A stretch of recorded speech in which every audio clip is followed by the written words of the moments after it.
Hello and welcome to Basement Fodder, the only show whose hosts have not been replaced by their other dimensional selves. I'm Dot. And I'm Evad. And welcome to the show. I was thinking about shaving my beard down to a goatee. You were. I have done that before. Although, if you take it the Star Trek way, then our evil, alternate dimension selves would be beardless.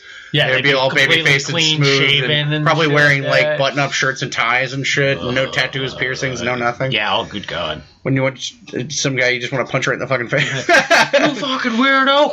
You die, Evan! I hate you. And we are here on a late Monday night, having finally recovered from the long drive that we did yesterday to Youngstown for the Youngstown Ice Show, or the Yo MTV Raps Ice Show. Yeah. The independent comic show that we did in Youngstown. It was almost a 300-mile drive. Yeah, it was about 3 hours or so, just about. And it was a long drive down, and I did it on no sleep, and that sucked because for some reason I have this weird thing where I can't sleep the night before something.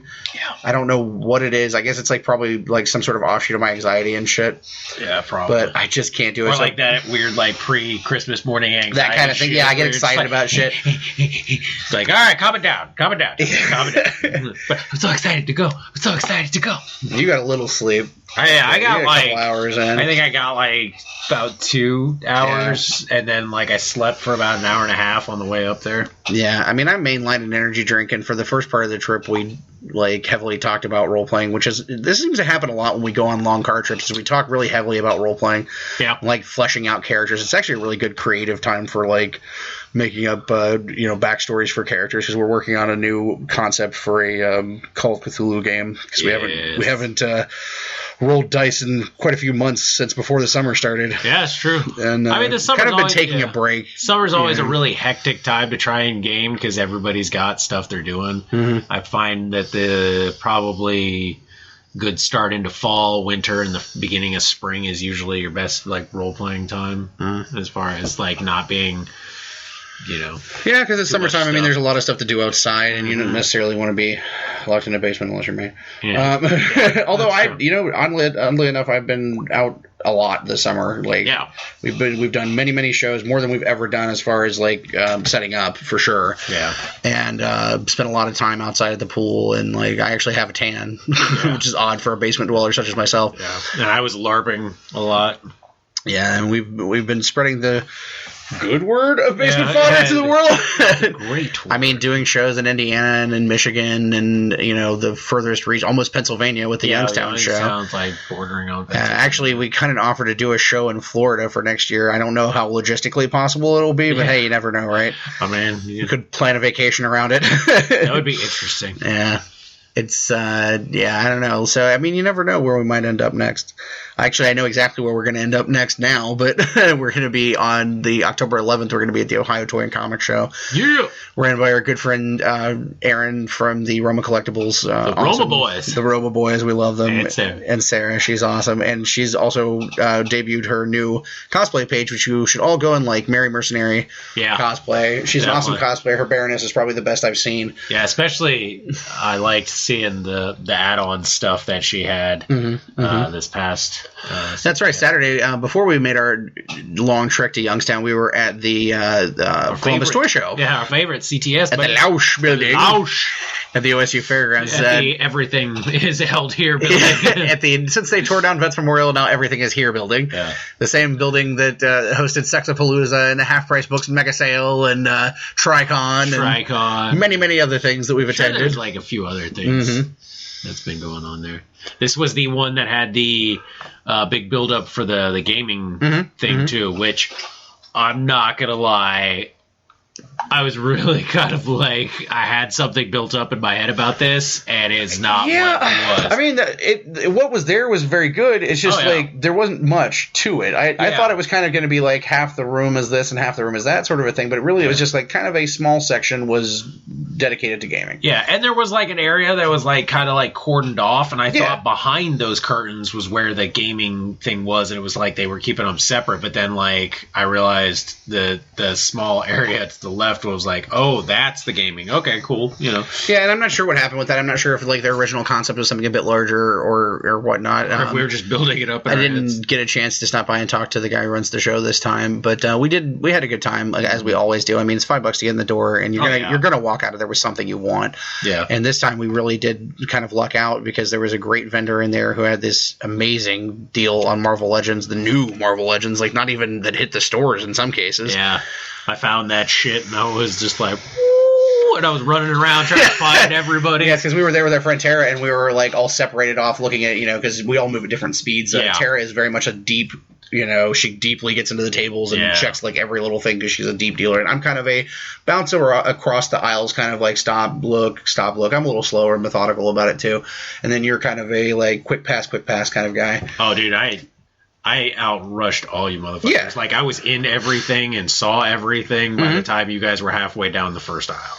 Well, you move at a quicker speed. I move at a brisker pace because I know what I'm looking for. And, like, I'll go in there with the mindset of either I'm going for new stuff or I'm going for, like, old favorites. And this time was new stuff. I didn't have a lot of money, so I was like, there are certain things I want, and if I do not see them, I'm not going down memory lane and buying a bunch of shit. That actually works out well because, like, when you have a limited amount of funds, like sometimes you'll, doing it a little quicker and like being more laser focused is better.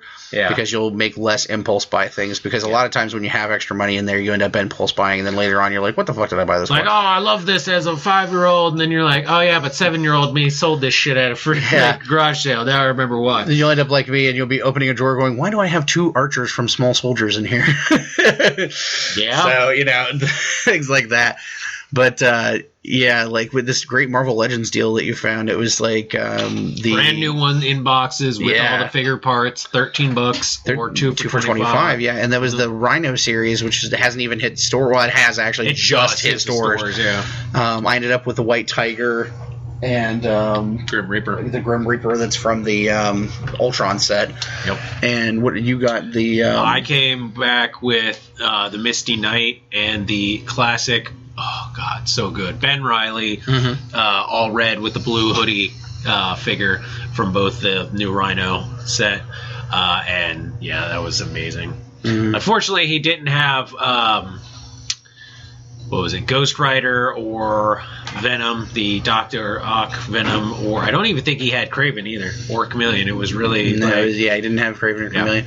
So, but he may have had them to start with, and they probably already gone. I imagine they were gone. But we did luck out on that point because we'd gone to the local Walmart to get the energy drinks that night, Saturday night, and we actually found that they had put out a case of the new Rhino series, and so you ended up getting the Ghost Rider then. Which the articulation on the suit is very classic Johnny Blaze, which is nice. I'm a little bit more partial to the newer version where it was the more like hellish armor. But I have to say, as far as like from the neck up sculpt, it is the best Ghost Rider because it is very articulated with the flames and the neck. And then when you get to the head, the jaw is like movable up and down. And there's something about the way they did it with the paint job and the translucent like material is like when it's under light, the shines through the eyes really well and really kind of illuminates them, and it was really good. I think the only thing that really pisses me off about especially like the Legends lines with Ghost Riders is they never give him the chain.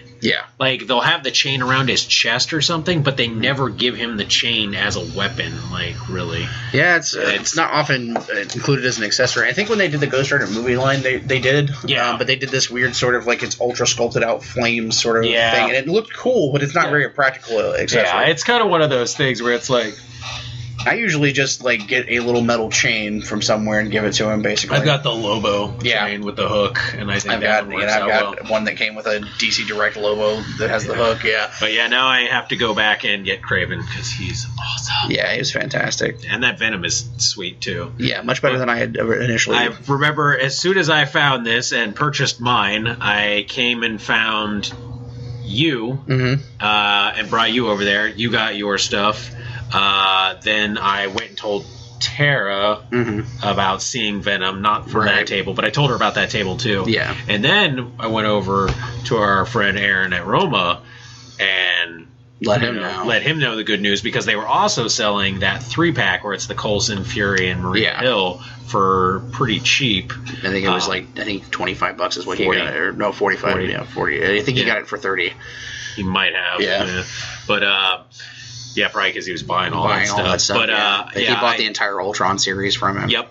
And I knew he would probably find that when I told him about that, he was like, yes. And then later on when we stopped by, we saw the fully constructed piece of shit Ultron Build-A-Figure. That Ultron is crap, man. I love Marvel Legends, and they've done pretty good with Build-A-Figure since they came back with the new series and stuff, but I can tell you that Ultron Build-A-Figure is one of the worst ones I've ever seen. Every once in a while, there's a doo-doo. It is a shitter. It is a pure shitter. They're just it's constructed, it's quality made or whatever, but it's just, it looks shitty. Yeah, it's like... What I attribute it to is getting a DC Classic figure and the Build-A-Figure being made to look like the DC Heroes line that just came out. I like that line, but if you look at it's very kiddie. Yeah, it's very kiddie, and that's what this Ultron is. There's the paint scheme on it is crap. I don't know. If you want an Ultron figure, and if you want more of a comic Ultron figure, the 3-pack that's coming out where it's Ultron, Undertaker, and classic white version. Or Undertaker. Ultron, that's an odd 3-pack. Yeah, Ultron, Hulk, and the Macho Man Randy Savage. Shit, yeah. And the classic white Vision, which will be coming out. The Ultron that they did in the Iron Man line that was separate off from the Legends was good too. That had that was the one that did the Ironmonger Build-A-Figure, I think. Yeah, that one had a really good Ultron in it too. Yeah, that one was good. Ultron. Yeah, that was really good. But it's not one that I give a shit about. The Rhino one though, I'm definitely gonna make. Yeah, that Rhino's. I ended up with the head and the torso. So I have the head and torso and a leg now. Yeah, leg now too. So there. That's pretty much everything in the series is worth getting, I would say. But it ended up being a good show. I ended up with those two things. I ended up with I was mostly going there looking for parts and what I call fodder for my customizing and stuff. And I ended up with a loose Blue Beetle that was a good piece of fodder and a Commander boy of the future for a very cheap price in package, so he got his Build-A-Figure part and everything, and he's a good piece of fodder. Not only is he a good piece of fodder, but he comes with multiple weapons, which is cool. Not that I don't have about 9 million tiny plastic guns already. Shit! But and then also he has the big torso for the Ultra Humanite, which is one of my favorite DC Build-A-Figures, which I already have completed, but he's a good piece, to put in lots when you sell it. We had a good time. Tara ended up with a bunch of Lucy, sort of she's a Godzilla collector and a dinosaur collector and stuff like that. So creatures, aliens. The coolest thing that I think she got was the new alien from the game. Yeah, from the video game. The 8-bit style where it's one side's bluish and the other side's orangish. Yeah, it looked very cool. Really sweet. There was a lot of stuff there. The unwashed masses were out in full force. I will say it was a little slim this year. It was a little slimmer. It was a little slimmer. There was some vendors that weren't there that we usually see there. Yeah, that we usually buy from there, buy a lot actually, and they weren't there sadly. But it happens. I think that's also because the way that it worked out scheduling wise, there's a lot more shows this year. Yeah, there was. This was the same weekend as Cincinnati Comic-Con, and there was also shows. The horror house, not horror house, but the one of the horror festivals was going on too. And so I think some vendors probably, and people too, probably ended up at those shows, especially the Cincy Con. I know because the Cincy Comic-Con gets a lot of coverage and stuff. So I think it may have had to do with that. Yeah, but my God, there is every time we go to these shows, I don't know, I hate to do it, but take a fucking shower before you go to something, and if you did, my God, Tara had this great joke a few years ago, and they hand out swag bags and stuff at shows, and she was like, I just want to get a big basket and put little bars of Irish Spring and little shampoo, travel size shampoo bottles and stuff. Here's some swag for you, free swag. Slap a Batman sticker on there. Fuck it. Here you go. When they did the Moss Man a few years ago, they did that Moss Man body wash or whatever. This would be a useful thing. I don't use that stuff, man. That Moss Man my Moss Man still smells like that. Smells pine fresh, baby. Fucking awesome. I had a awkward moment that thankfully wasn't nearly as awkward as it could have been. But there was a very... Oh, yes. It's glorious. I was going down an aisle, and there was a very tall, statuesque lady who had these belligerent pink shoes on. Todd almost made a list that would not have let him near certain establishments and educational places. Okay, who doesn't swing their arms when they walk? We all do, to some extent, swing your arms. We swing our arms like this. You tend to swing your arms. This is not a video show, and you just knocked over a bunch of shit. Yeah, well, you tend to swing your arms out like you're like kind of high-fiving, 5-year-olds. Yeah, well, I'm like walking through a giant room filled with toys, and of course my mind is not on where I'm going all that much. Yeah. And so I was swinging my arms, and my hand smacked firmly, grasping onto this poor lady's butt. And this was not on purpose, because I didn't even see her until it happened. I like how subconsciously, though, your shit, like... I cupped it. Yeah, you cupped. As soon as your hand felt ass, you cupped. Didn't even like... I was mortified. No, I was mortified. I'm like, I am so sorry. And she was like, oh, it's fine. And just completely blew it up. And I was like, oh, thank God, because I really didn't want to get the shit kicked out of me by some very tall woman. And then just basically be like arrested, and be like, for groping. I am so not that guy, though. Like, I am like super, like, if I see other guys being like pervy towards women at conventions, I'll be like, hey, what are you doing? Yeah, it's pretty. But yeah, it was a complete and total accident, but it was pretty hilarious. But I saw the lady, and it literally, she had this look like, why was she here? And like it, the way she was dressed and the look that she had on her face was somehow she was jogging and found her way into this place. Got lost in the toy show, yeah. But she was running a booth, though. Yeah. It's just, like, that's how she looked. It was just very like, are you in the right place? So I doubt very seriously this lady would be listening, but I'm very sorry. I accidentally groped your ass. Yes, groped it. Not just tapped, but it was though, because like I hand ass grope. It literally was not on purpose. It's a muscle memory reactionary thing. It's science. You know me. I would never do this. I know him. He might do about you. Don't say that. 15% of the time. You bastard. 15% of the time. Subconsciously, consciously, he's gonna like, I cannot be held responsible for subconscious things. Consciously, he's gonna like grab your butt and grope it. I have never groped anyone on purpose that didn't give consent first. Except for you, maybe. I have taken the odd chance on my male friends, like occasionally if you're bending over to get something, you might get your ass grabbed because it's just funny. Or smacked really fucking loud. 15% of the time, subconsciously, consciously, he's going to do it. That's consciously. But no, we spent a lot of time hanging out with our friends at the Roma booth, and Sarah had her awesome Baroness costume on, and her armor is fucking pep. Yeah, the armor was really good. And she took some pictures with us, but we were out of masks, so they will not be posted. But if you're friends with us on my personal account, or one of us on our personal account, you'll see them there. But it was... I always love to take a picture with Sarah because she's super fun, and one of my favorite cosplayers for sure. Yeah. And she puts a lot of time and effort into her stuff. So we had a blast as we usually do, and then we came home and took a belligerent nap. Yeah. Sleep, as much as I hate it, is my friend, I suppose. This is true. This contributes also to the fact that I wasn't able to sleep later. Yeah, because we made that mistake of napping. Shit, it was like, what the? So at the time where everyone else was sleeping, I was playing Fallout 3. Yeah, Fallout. Addicted. Cracking out on Fallout because I love it. To the point now where I seriously have a little Dixie cup here that's full of beer caps. Yeah. Because I like hearing the noise when you drop one in there. It helped you become a lot better first person. Yeah. As much as not first person shooter, but first person gamer. Yeah, there's a difference. I love first person RPGs. I found, but I still don't give a shit about first person shooters. Now, I think I'm trying to talk him into maybe playing Borderlands because I think he might enjoy it. But it's still kind of, I don't know. But yeah, I knew you would enjoy BioShock was on my list. BioShock, yeah, is definitely on the list. The one that you started recently, not Thief, but the other one. Dishonored. Dishonored, yeah, that one's on my list really for sure. Yeah, so I started Dishonored and Thief. I bought them both at the same time, and I really like Dishonored, and I really do not care for Thief that much. It visually looks cool, the character looks cool, the concept looks cool, but execution was very poorly done. Like, it's just... But I only got it for like $15, so I'm not hating on it too bad. Yeah.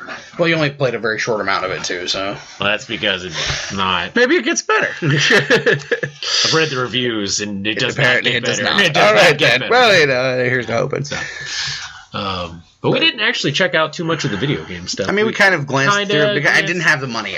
We saw some games that we thought about getting and stuff. Yeah. Oh, God. I saw my favorite game in the world, which is Legend of Dragoons. Mm-hmm.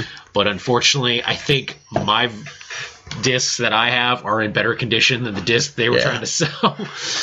So there was a guy that I just picked up on a whim the other day at the gaming store, Gears of War 3, because it's one that I've been told I should play for the fun factor and all that. And they had the other two ones at one of the booths, but again, it was $5 each. But I really I was there for $10 away from Fodder. Yeah, that I desperately needed or what. And money has kind of been a thing lately. I hate to say it, but it's kind of caused us to have to cancel some stuff that we really wanted to do as far as cons and stuff. We're not going to be able to go to. We weren't able to do the Cincy Con.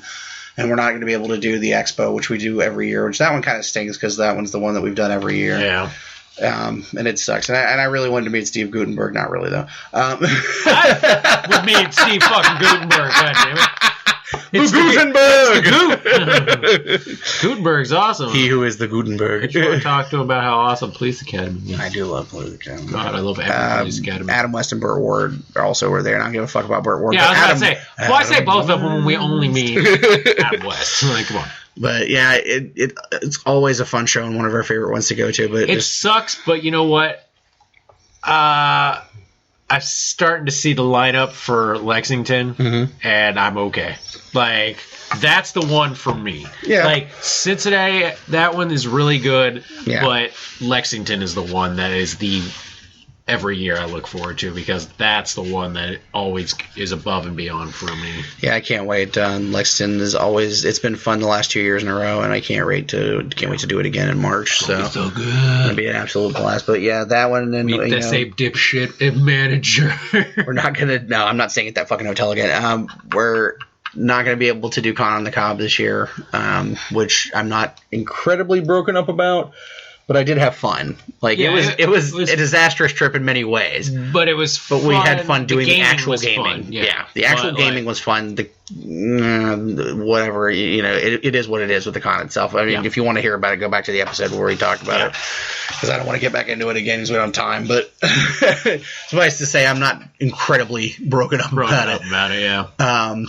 We will get to, of course, we will be at the Ohio Toy and Comic Show, and then I'll be at least in Michigan again for the Redford show on October 17th. Yep. I probably will not be making that. Probably not, yeah. And then I think the only other one that we have as far as setting up is Stebbins, which is in December. So Stebbins. November will be a month off, I assume, unless something comes up between now and then that's not 300 miles away. Yeah. Probably not. Now, I gotta say, I have. We're going to talk about the OI show now. I'm going to preface this by saying this is not about the show itself. This is about my own ineptitude, and I will say that in retrospect, I would not have done this show, and it has nothing to do with the show itself. The show itself was fine, and the guy who ran it, Carlos, he did a really good job. Yeah. The room was completely full. Yeah, it was super nice, super accommodating. We met some really cool people and brought home some really cool comics, but for us, being 300 miles away. Yeah, that drive was kind of brutal. The drive was very brutal, and it was not I don't know. For me, it's if it's going to be a really long drive, it has to be a show that has a lot to it. And this was a core, an independent show at its core. Yeah. For independent local type creators, and it is great for what they're doing in that area, but it is not something that for us was a good move logistically to drive to, especially because money has been tight. Yeah. But I mean, I don't regret the experience of it at all. And they did a good job. But in retrospect, I would not have done it knowing the distance. Yeah. But let's talk about the show itself. We did get to set up. That was cool. We had plenty of room. Like, we actually had 2 full tables. Which was awesome. Yeah, we took all of our little cards and things like that for our various friends who have other projects, comics and shows, like Chris Charlton's comic. I had some cards left from that, from Space, and Crystal stuff from The Indian Huntress, and Matt Metzger's podcast, Not Another Origin Story. We took some cards for that so we could help spread the word of all of our independent friends who do things. And, of course, our own cards as well, which we need to order more of because we're damn near out. But, hey, that was a hell of an order that we did last time. It was something like 900 cards, and we've plowed through all of them at this point. Yeah. Which was sweet. There were some really interesting people set up around us. The guy who was next to us actually won the award for Best Comic at the show. Jason Timmons, I think is his name. I think it was. Let me have that stack of books thing. And we ended up, even though we didn't have a lot of cash, a lot of the creators were nice enough to actually give us copies of things for possible review purposes. And I did actually make a few purchases. Yeah. Small purchases. Yeah, Chronic Apathy was the book, and Jason Trimmer was the creator, and I did get the first issue of it. And it's actually a book that he did many years ago. I think it was published... I want to say he said like in the late 90s was when he originally did the book, but it's something that he's kind of trying to get back into. But it was completely published, and done by himself alone. Yeah. And I haven't got a chance to read through it yet, but it is very much like kind of a personal story kind of book. It's not like a superhero book, or it's not like a science fiction or anything like that. It is definitely a kind of personal story sort of book. But then there were some other books, like it was definitely the very very, very independent stuff. Yep. But one of the people who we got to meet, and it was very, very cool, had a table across from us, and her name was Kelsey Crawford. She's an artist and a writer, and I really kind of fell in love with her stuff just from looking at it. Like, she has kind of a cartoony style, which I like, and not like cartoony in a bad way, but like you know what I mean? Like, hard to describe, but like if you check out her website, you really get the feel of it. Like, it reminds me in some respects of like things like Danny Phantom, which I like that sort of style. But she tells very different kinds of stories. She has horror stuff, she has like comedy stuff, she has supernatural stuff. She had a superhero thing too. She had some prints there that were pretty cool. A lot of little mini comics, like the very indie, folded mini comics, which were really cool. I got one, ended up with one. But the comic that I bought from her was called The Infinity Flux Experiment, and it was a anthology book that was like several different horror stories for Halloween, and her story in there is about a werewolf and a werecat. And I love that story. We both actually loved it. It was a really cool little story, so definitely worth checking out. So I posted, I think, the links to her stuff, but we'll post the website again. But she was definitely a lot of fun. We also ended up with one called Epic Earth Adventures, which was a lot of fun to read. Like, this is a black and white book. It's done by a guy named Nate Dre. And I would definitely recommend checking this one out for sure. Like, his use of black and white color, I mean... It almost kind of reminds you of, like, scratchboard artwork. Yeah, very much so. And it's really like awesome. Negative space and stuff. He's a really amazing use of negative space. And I like the writing in the book as well. It's kind of reminds me of sort of a pulp science fiction stories from the 40s. Kind of like Journey to the Center of the Earth. Yeah, that sort of thing. And the artwork is beautiful. It's in color on the cover, and then it's very beautiful in color, but then the black and white in the book, and it's definitely worth a read. Yeah. I enjoyed that. We also ended up talking to one of the most intriguing things, I think, that we found while we were there was a book called Apama, The Undiscovered Animal, and it's by...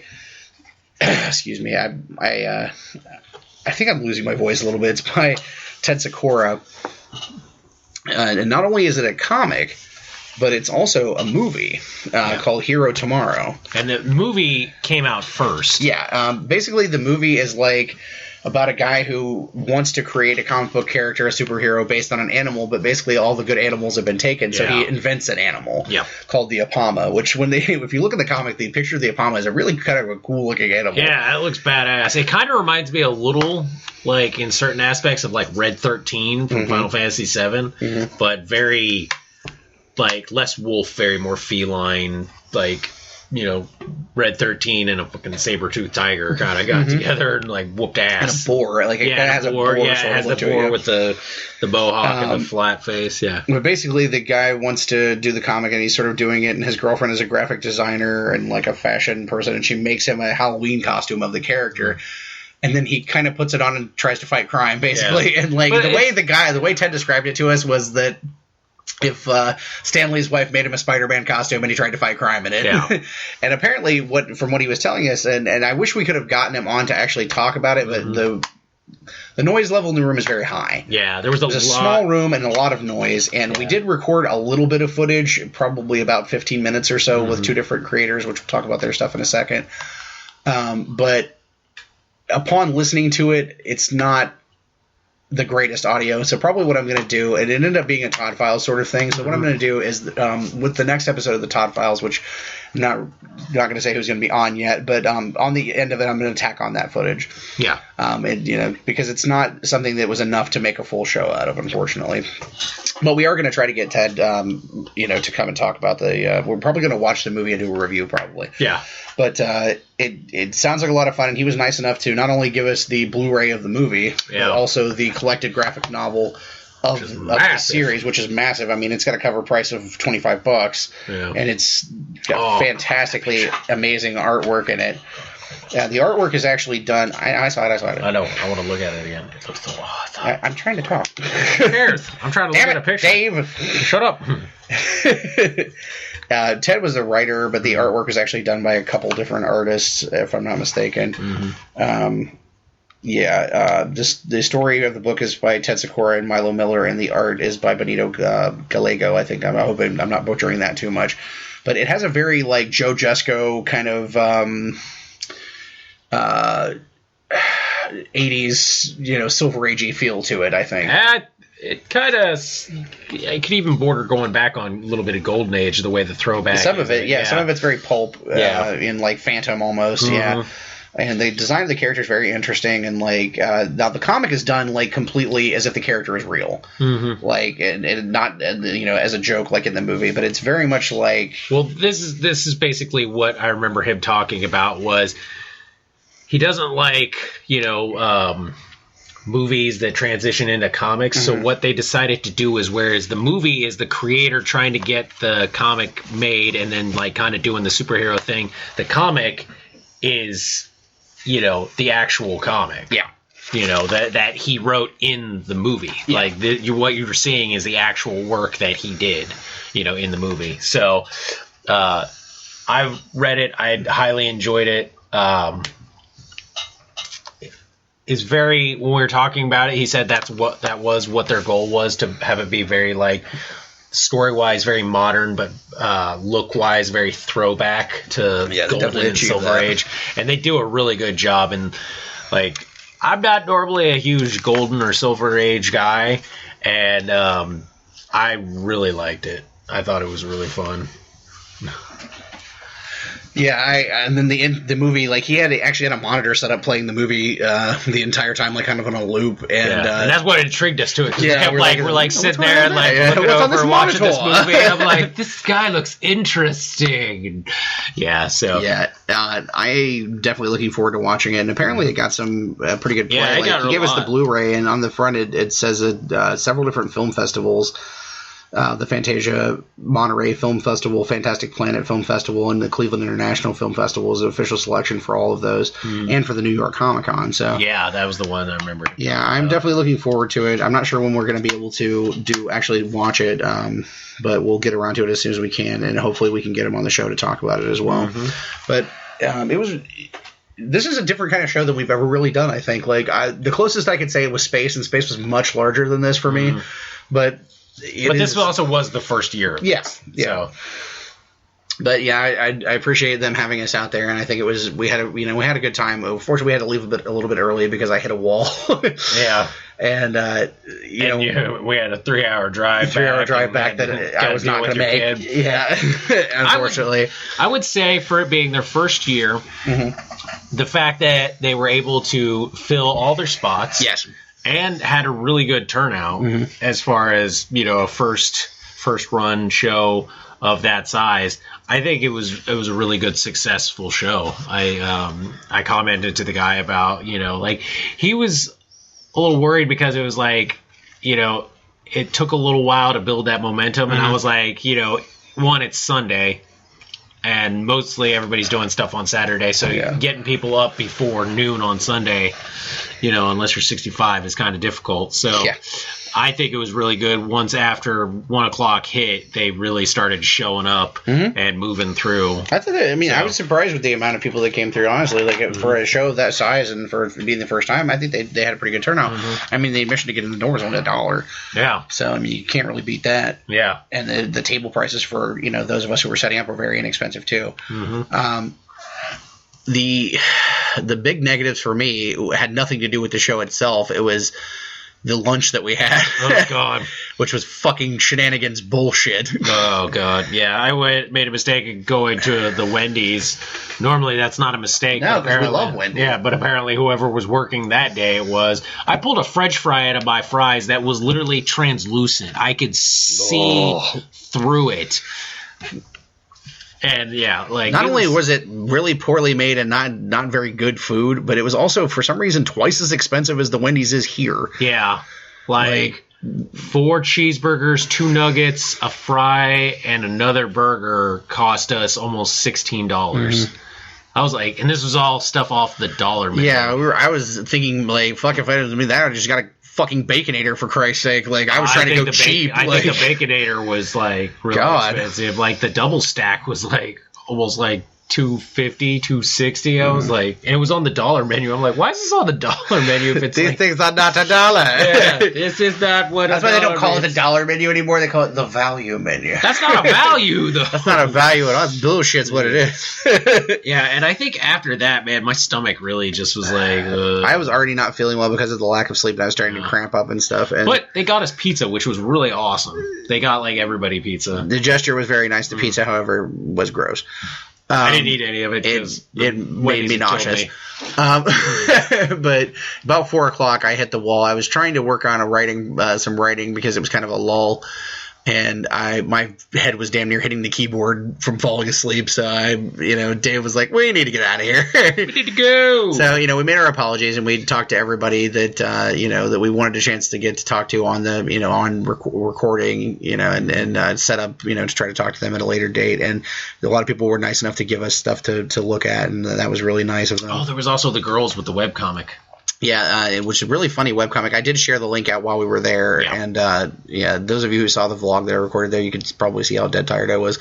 But we loaded stuff back into the van, and then I died for however long.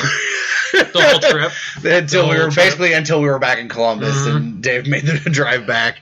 Thank God for him, because I wouldn't have made it 5 feet without falling asleep and crashing into a foam ball. Like, there's no way.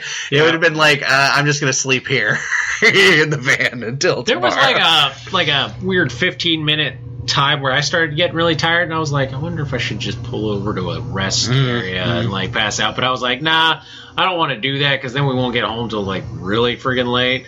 So I was just like power through it and turned on the music and just started jamming out to it. And the drive wasn't bad. It was actually a lot better visually looking than, drives to we actually Indy. Were commenting on that. Like, as much as I enjoyed the 2 cons that we did in Indy, the drive to Indy from here is the most boring drive. Like, it is all freeway and flat and nothing. Do you like fields? Yeah. Do you like fields and more fields? Because they've got it. Got it in fucking spades. But like, this was up 71 North, and it was just like very pretty country and nice, very nice. I really did not realize how far away it was, and of course this is the things that you learn when you do the things that we do and you do conventions and stuff. You learn to check how far something is away before you say you're gonna fucking do it, Todd, you moron. That's why when you were like Youngstown, I was like, you could have fucking said something then. I did. I said, isn't that like up near Pennsylvania? Like, I don't know. And you're like, and I'm like, yeah, I'm pretty sure, because I just drove to Pennsylvania like a month ago with a friend of mine, and I was like, I'm pretty sure we went past that. Sometimes when there's a con and I want to set up, I'm like JoJo the Idiot Circus Boy with a pretty new pet. And I don't like fucking look up shit as much as I should. Like hell, the drive to Michigan was shorter than this, for fuck's sake. Yeah. But no, like I said, in retrospect, I wouldn't have done it. But it was a worthwhile show. Oh yeah, and the people there, like I fully support the people there. They're doing good things and interesting things. Yeah, and this is what I love about independent comics. And Bob Corby there was also there from the guy who does Space, and I got a chance to talk to him for a few minutes about Space. And, they had a really good turnout this year, and I love the building that they use for it. It's absolutely wonderful, and I can't wait to go back when they have it the next time. And hopefully by then we may actually have something to set up at a table. But we'll keep quiet about that for now.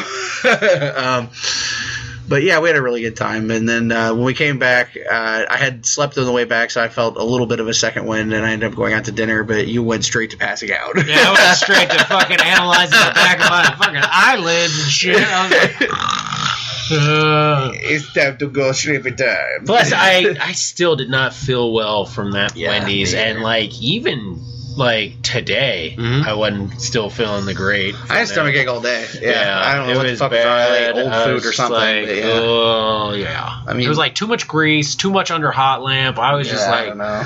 I was feeling bad. I mean, when the second we came back from dinner, I immediately fell asleep. Yeah, and.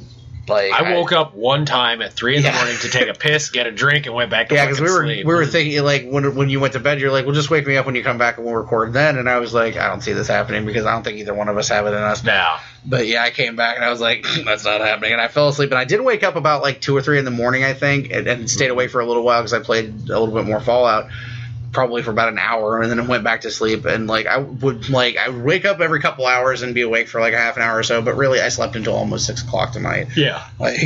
So I can't do this shit that I always think I can do this thing about staying up full 24 hours without it being affecting me. But the older I get, the more it takes to recover from this shit. When I was 19, I could stay up for 3 days and just sleep for 12 hours and I'd be fine. And now it's I can stay up for 1 day and sleep for 2. I'm still in the area where I can stay up for almost a whole full fucking weekend for LARPing, but then when I get home from Sunday, I'm like, all right, I've crashed until Monday morning, Yeah.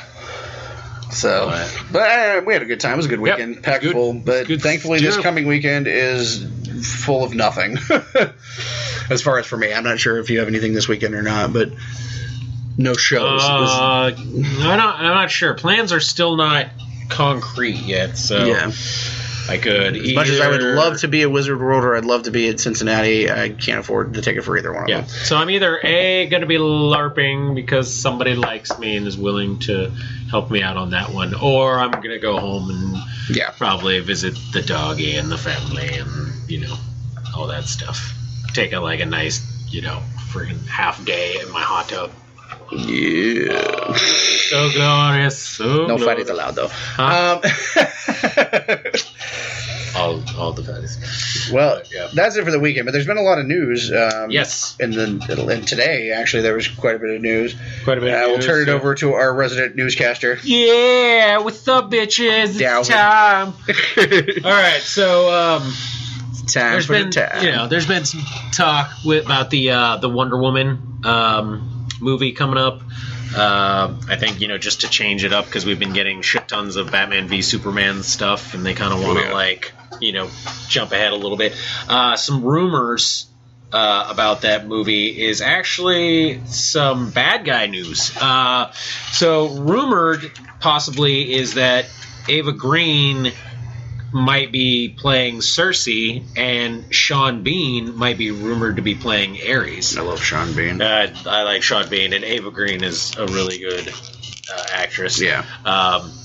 Now, I'm interested to see how they would do the Sean Bean thing as Ares. Is it going to be basically a CG Ares and him voicing it? Because the CG the Ares they tend to use is the very black, large black body, blue armor, it could be interesting. But either way, those two are both damn good actors, and I would hope that this comes to fruition and they get to play those characters. Oh, yeah, that'd be great. Because, Sean Bean plays an amazing bad guy. Yes, absolutely. But if he does, that means we know Ares. Well, no, actually, no. If he plays Ares, this might be the one character that he plays that he, doesn't die. Because he's a god. You can't kill him. So he might break the curse and get a character that doesn't die. I kind of... It reminds me of a famous quote from Dennis Miller. Yeah. Every movie I'm in, I get killed halfway through. Pretty much. Pretty much. Let me see. Some more stuff. So, recently they showcased the pictures for Hawkman and Hawkgirl, the suits. Like full body suits, everything. Helmet. Hawkman had the Morningstar with him. Yes. They are the stiffest of dicks. My favorite costume. Like, I love the new Green Arrow costume and the old Green Arrow costume, but this Hawkman and Hawkgirl suit are amazing because they did something that I always thought made more sense.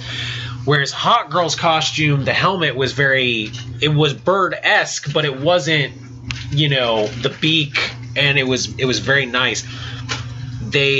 Up until recently, Hawkman's, helmet had always been very, like, there's a beak, and, that type of stuff. It was okay, but it was a little hokey. Yeah, but when they came out with the Savage Hawkman comic, they redid it more to be, like Hawkgirls in that manner, and that translated into the costume. Yeah. Both of these have the very Hawkgirl, type look to it, and it looks awesome because it's very steampunk too, in the sense of they're very like metal riveted, dark brown and black leathers with the I like it a lot. Yeah, think like early Wolverine, that yellow and brown mixture and stuff. That's what it kind of looks like, and it looks really good. They're both in their suits, standing next to each other. They look just amazing, and I can't wait for them to appear. Yes, I am super excited about that. When I saw the costume. That costume is awesome. Some more information was brought out about the new series for this new season. Apparently, as far as storyline wise, the whole Zoom thing and Jay Garrick being from Earth 2, apparently Zoom will be, I don't know if like unleashing or directing, but he'll be bringing a lot of Earth 2 villains to the Flash's world to basically help soften him up for the killer blow, basically. We'll be tossing villains through like Rita Repulsa through I choose you! Yeah! But so that should be interesting, because I'm intrigued to see what villains they bring from Earth 2. Oh, so many villains. Especially because they're going pretty JSA heavy. We could see some really interesting choices. A Grande, Johnny Star. Johnny Star. But it was interesting because they did this article for, it was on Newsarama, where they started doing like word association with characters. And, of course, we know with Caitlin Frost, Killer Frost is coming. And for Cisco was metahuman. But I think one that was really interesting is when it came to Jay Garrick, the word they used was broken. Yeah. And I think we're going to be getting a very, at the end of his, not physically at the end of his ropes, but mentally at the end of his ropes. It's entirely possible. He might be one of those things where it's he might have lost some hope. Yeah. Because Zoom is quite a bad guy. And from where they've described him, both Jay Garrick and Barry and whoever else they throw, to help him are still going to have a very hard time because he's faster than all of them combined. Yeah, it's going to be a hell of a thing. It will be intriguing to see. And he has, you thought Reverse Flash wanted Barry dead. Zoom wants him exterminated. He wants him super dead. Yeah, he wants him super. Kill until he dies from it. You dead? You so dead? You're so dead, I'll kill you. You don't even know. Let me see. What else is there? In Marvel news, however,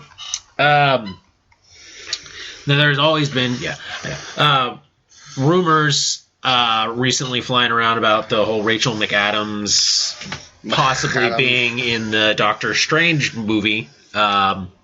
And recently she came out and confirmed it, that she will be playing the lead female role in Doctor Strange. Now, we're not exactly sure what that role is. People tend to think it might be Clea.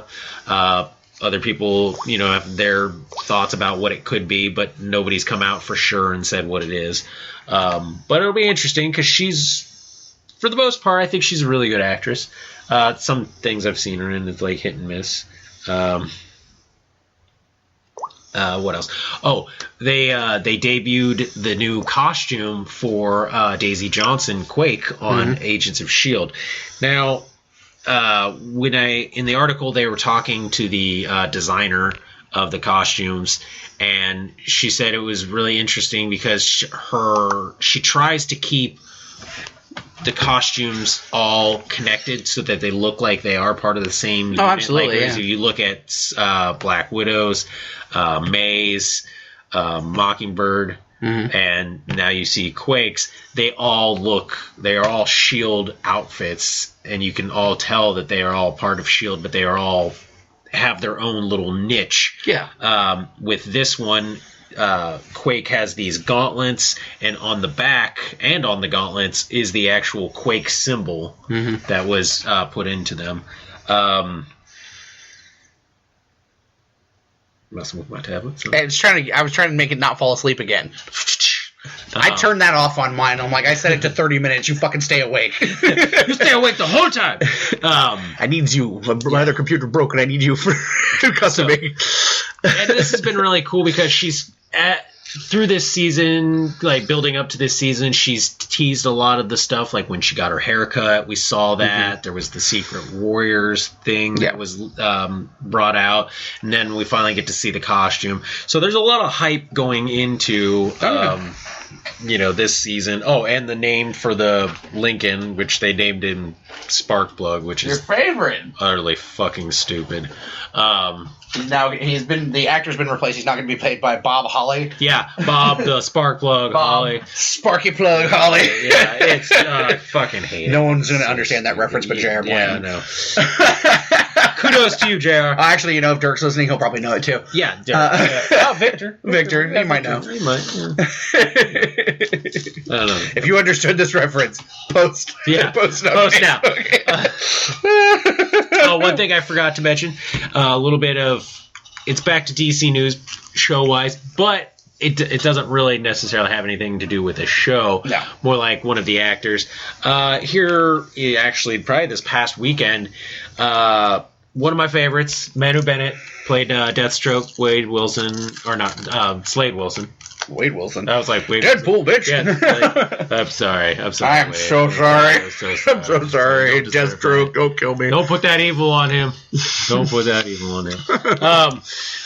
Was unfortunately arrested for what is being described as a con party fight. When I read the article, it seems that apparently at 4:30 in the morning in the hotel, there was an altercation between him and some other gentleman, and apparently Manu Bennett busted that motherfucker in the face. Like, just blipped him. He's going the Nicholas Brendan route at cons, apparently. But you know what? Okay, like, from all the stuff that I've seen, Manu Bennett at cons is, like, super awesome. Like, people love him. So what I'm thinking probably, because unfortunately the article even says it, is they're very scarce on details of what happened. Like, all that they know is charges are being pressed on him. I tend to believe that some fucking drunk fucking fanboy either overstepped his bounds or tried to fucking egg him on or do some dumb shit and didn't expect to catch an ass whooping. Yes. Like, and if I hope that finds its way into the light, that's what it is. But even if not, Manu Bennett's still awesome, and So whatever. Blip a motherfucker. I don't give no shit. Deathstroke. It's funny that you did that little Freudian slip of the Wade Wilson, because I saw that a story, which I didn't actually read, but apparently there was a guy in a Deadpool costume at a public pool that got arrested for like waving guns around. I'm not sure if it was real guns or not. Yeah, it's... But I did enjoy the person who shared it. I'm pretty sure was our friend Sarah from Roma, and I think that what she said was like apparently Deadpools aren't just douchebags at cons. No, okay, so that's the thing. Like, it is becoming a really bad epidemic. It's like if you show up to a con or anywhere wearing a Joker or a fucking Joker, not as bad, but not as bad. They're usually more confined to cons, but like Deadpools, it seems like the moment you put that Deadpool thing on, you think it gives you a free pass, like, you know, no go get out of jail free card to be a complete jackass and do like, oh, I'm breaking the fourth wall. I can do whatever I want. No, you can't.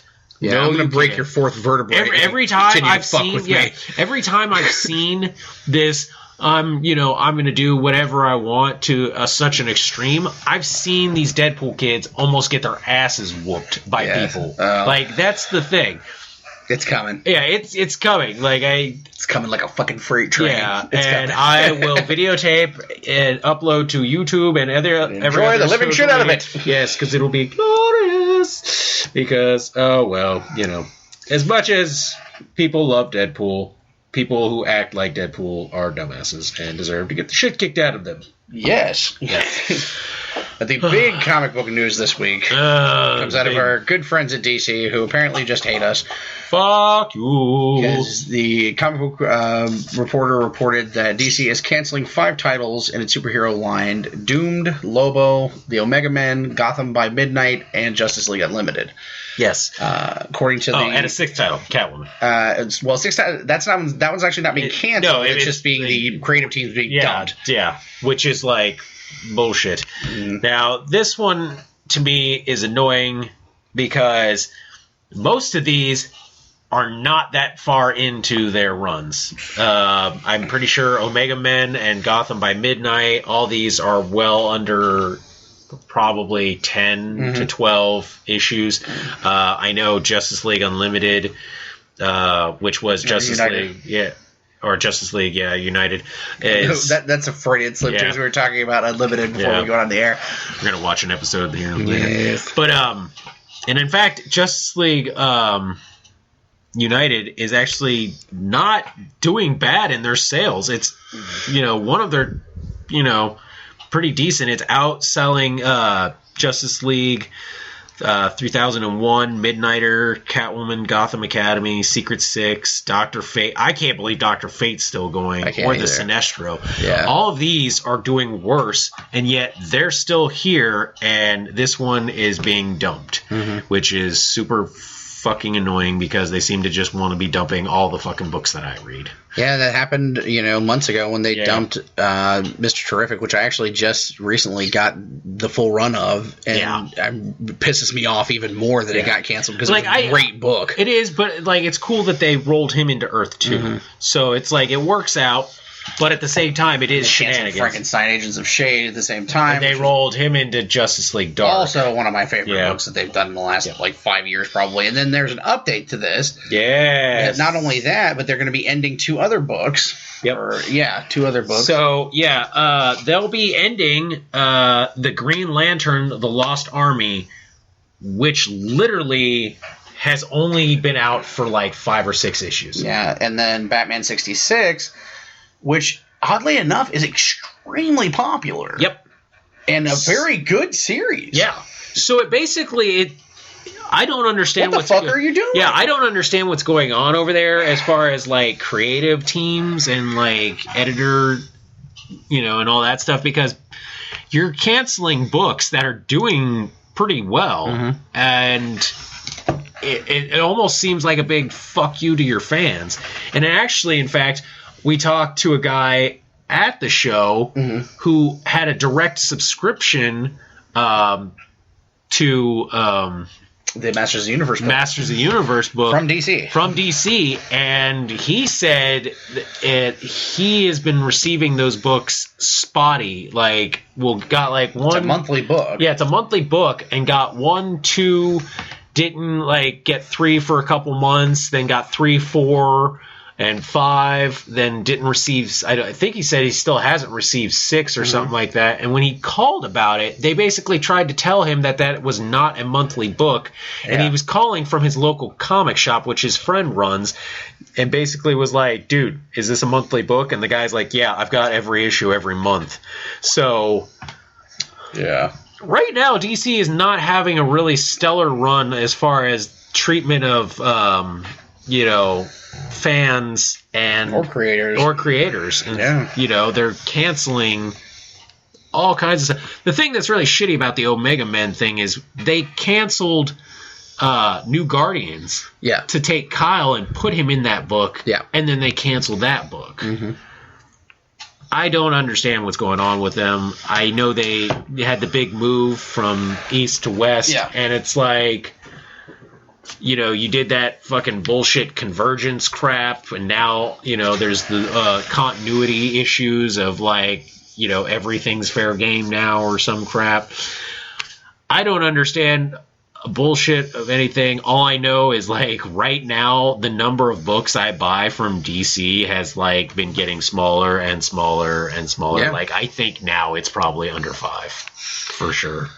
Yeah, and unfortunately at this point Marvel is offering me nothing that I really am interested in reading, so...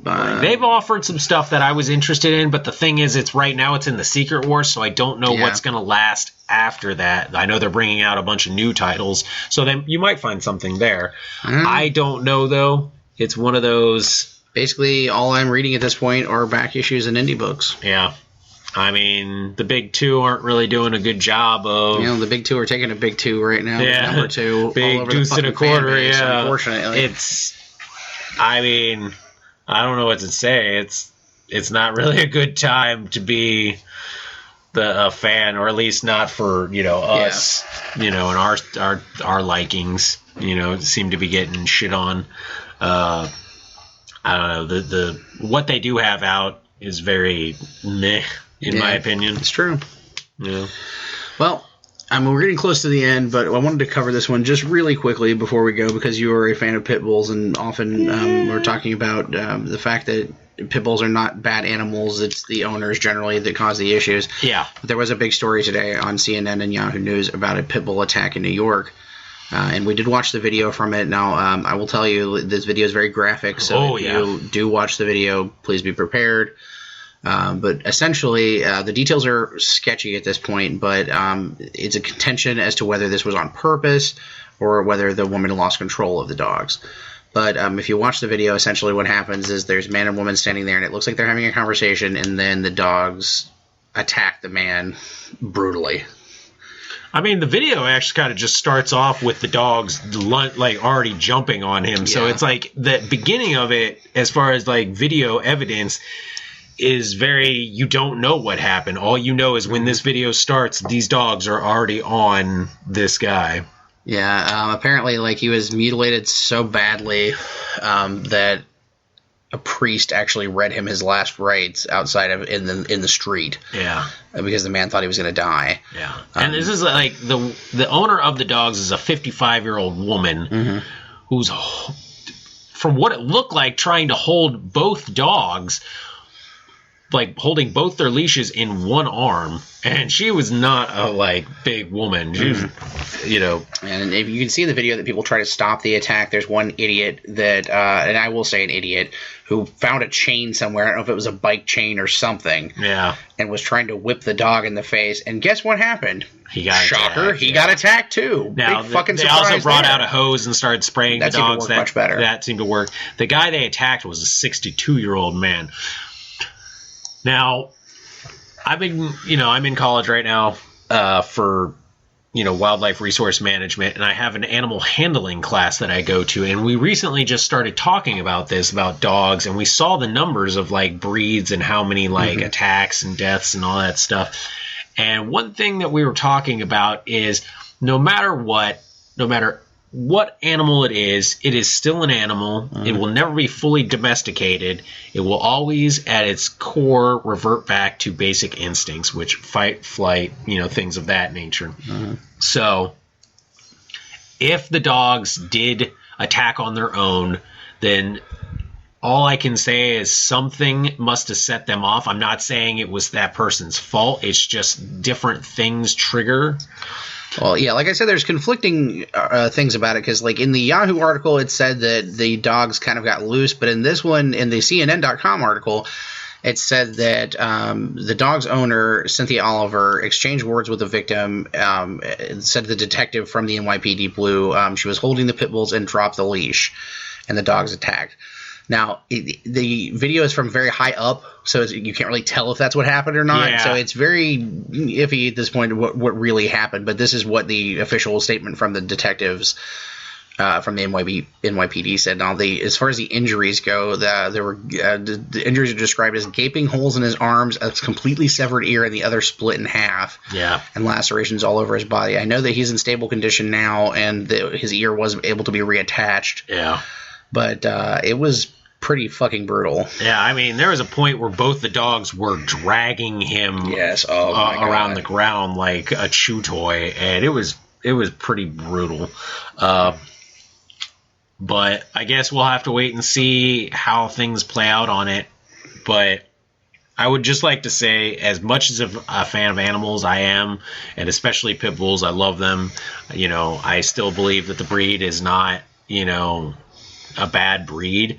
What you have to understand is majority of it is how you choose to raise your dog, how you choose to handle your dog and everything like that. But also you guys need to understand that at the basest form, they're still, wild animals. They say they're domesticated, and okay, yeah, maybe to an extreme, but animals have personalities, they have temperaments, they have different things that can be triggered. And then they go into it. Mm-hmm. You need to look at, there are different things that will, like an animal handling class, that will show you the different ways of identifying hostile motives in your animals. Yes. If you ever see a dog's teeth, it's not smiling at you. That's an aggressive thing. Yeah.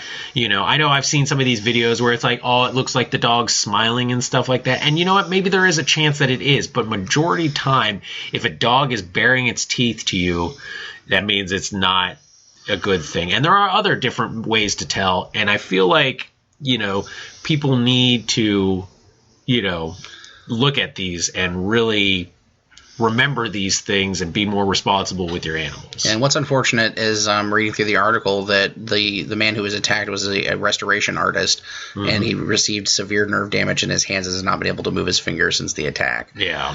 Now the interesting thing also is that the owner of the man who was attacked is actually a pit bull owner himself. Mm-hmm.